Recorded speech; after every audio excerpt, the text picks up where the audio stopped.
Agora a gente vai falar de reprodução humana. Reprodução humana, gente, é muito importante. Quantas pessoas que querem ter um filho, às vezes é um sonho do casal e às vezes tem dificuldade, não é mesmo? Pois é, reprodução humana, agora com o Dr. Adilson Carlos Gomes. Dr. Adilson, quais são os tipos de infertilidade mais comuns? Olha, a infertilidade ela pode ser da mulher e pode ser do homem, né? Então, o mais comum na mulher é ter problemas de ovulação ou ter uma afecção, uma doença que não só causa infertilidade, mas também causa dor, causa desconforto, problemas de relacionamento sexual, que é a endometriose. Então, na mulher, mais frequente realmente são essas situações de problemas ovulatórios. Mas existem também problemas no colo do útero, problemas no útero, nas trompas, obstrução tubária, problemas de aderências internas, né, que dificultam o encontro dos espermatozoides com os óvulos. E com relação ao homem, doutor? Olha, Rose, no caso do homem existem problemas genéticos, né, hereditários, né, ele pode já nascer com problemas. Existe a situação da criptorquidia, quando os testículos não descem, da orquite, que é quando ocorre, por exemplo, a cachumba, né, que a cachumba desceu, né, que é quando a pessoa tem a cachumba e há também uma orquite, que é uma infecção no testículo. Mas mais frequente no homem são as situações, por exemplo, de varicocele, que são varizes, são situações em que há vasos aberrantes na bolsa escrotal. Isso aumenta a temperatura dos testículos, que deveriam trabalhar meio grau abaixo da temperatura do corpo, e trabalhando uma temperatura acima faz com que haja uma diminuição da produção de espermatozoides. Também pode existir outras situações que façam essa diminuição da produção de espermatozoides. Toda infertilidade, ela tem tratamento? Existe alguma infertilidade irreversível, que é definitiva? Olha, infelizmente, quando a gente fala em termos da pessoa ter uma gravidez dentro de si, né, no caso da mulher, assim, para engravidar, para ela albergar, mesmo que não seja biologicamente dela, então ela vai precisar, no mínimo, mesmo que não tenha os ovários, que os ovários estejam atrofiados, que ela tenha tido um problema genético e que os ovários dela não funcionam mesmo, ela poderia albergar no útero dela uma gravidez oriunda de outra mulher.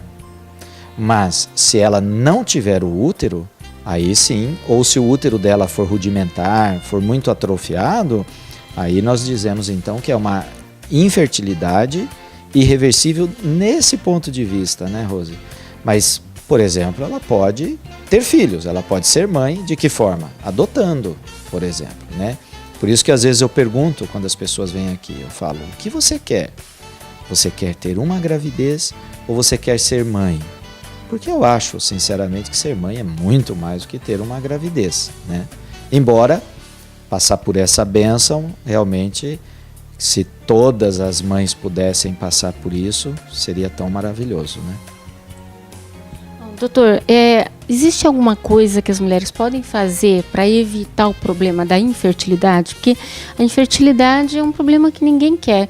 Quantas mulheres querem esse sonho, essa bênção de ser mãe, né? Então, se há alguma coisa que pode ser feita para se evitar a infertilidade?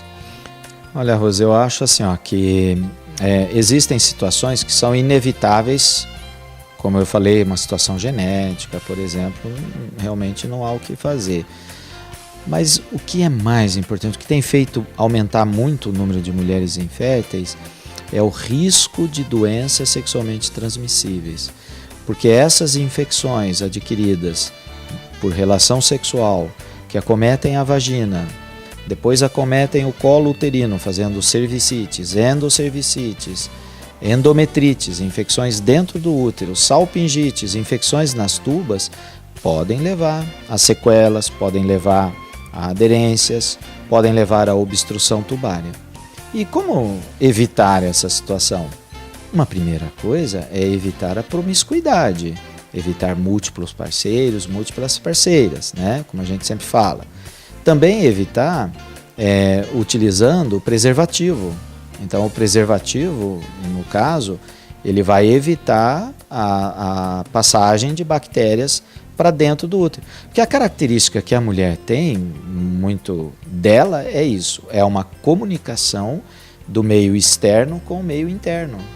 Então, uma bactéria que entra pela vulva, vagina, pode migrar, assim como o espermatozoide, a bactéria também pode seguir o mesmo caminho, embora existam vários mecanismos de proteção, eles podem estar aquém da ação deles e entrar em bactérias, vírus, enfim, por intermédio do útero e chegar dentro do abdômen.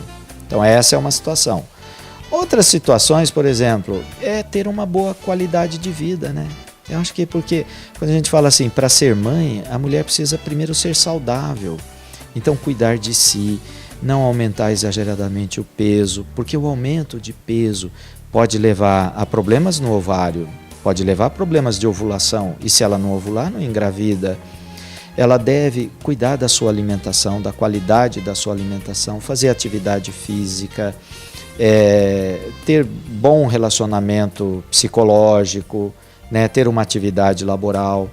Quando ela descobrir alguma alteração na sua saúde, seja, por exemplo, saída de líquido no seio, seja uma dor de cabeça diferente, seja uma dor na relação, seja uma leucorreia, um corrimento, alguma situação que muda a condição de saúde, buscar ajuda médica imediatamente, tratar de forma adequada e o mais precoce possível uma alteração médica. Doutor, eu sei que cada caso é um caso, mas qual seria o tratamento para a infertilidade ou os tratamentos? De uma maneira geral, o que nós temos que propiciar uma boa ovulação. Então, para aquela mulher que tem ovário policístico, que tem distúrbios quaisquer, que levem a uma desovulação ou uma anovulação, nós damos medicamentos que induzem a ovulação. Se ela tiver aderências, às vezes há necessidade de microcirurgias, restabelecendo a permeabilidade tubária. Se ela tiver, por exemplo, uma laqueadura, que foi uma esterilização voluntária, né? Tem laqueadura das trompas. A gente faz uma reversão da laqueadura, que é uma microcirurgia, para fazer com que essas trompas voltem a funcionar. Se tiver endometriose, muitas vezes é feito a videolaparoscopia, tirando essas lesões da endometriose, restabelecendo a função normal na pelve, para que possa engravidar. No caso do homem, a mesma coisa. Por vezes, a necessidade até de hormônios, de vitaminas, de antioxidantes, às vezes a necessidade de cirurgias corretivas, no caso da varicocele, por exemplo, em alguns casos, sempre com um andrologista, com um urologista, com o médico especializado na área ou de infertilidade masculina, como é o caso.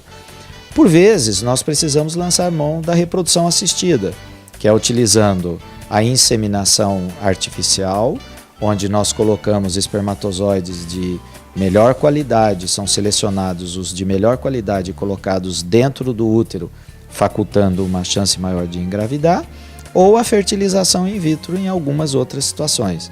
Então, cada caso, como você bem disse, é um caso e deve ser tratado particularizado, com toda atenção, com apoio. Nós temos, inclusive, na clínica uma assistência nutricional, temos biomédica, temos psicóloga, que nós sabemos, né, Rose, que a situação de per si, de infertilidade, acaba abalando toda a estrutura, até mesmo familiar, né?